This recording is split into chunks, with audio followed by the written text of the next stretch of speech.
see we have a transformer between the two driveways. I'll mark that. I see where it connects to the house. There's their meter. And then I also try to show kind of where these overhead lines are. So we have an overhead line that connects here.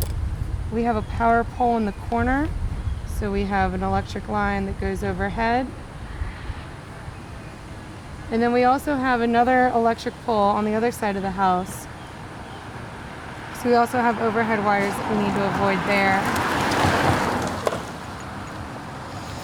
We can get the trailer easily under these high wires, but the ones across the driveway would be something that the driver needs to think about.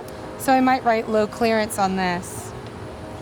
And the next thing I'm going to do is I'm going to look at our water utilities. So I'll come up on the house and mark where the water faucet is. There was one on this side of the house and one on the other. In general, I like to walk around and make sure that you mark them in the right place, because like I said, sometimes you'll forget when you start framing out, think you remember where it is, but it's good to just double check and mark it accurately. I'm also going to mark where that water hydrant is, because it gives a kind of frame of where the buried water lines might be. So that was in this corner up here. And then I remember seeing a faucet on this side of the house, so I'm going to go back and check it.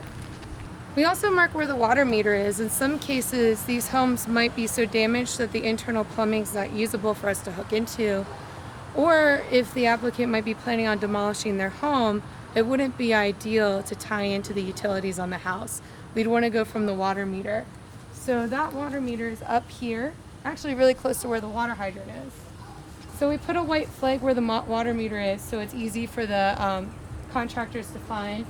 We also have the hydrant right here, so I can kind of put it together that I think there's probably a buried water line that runs along the side of the street.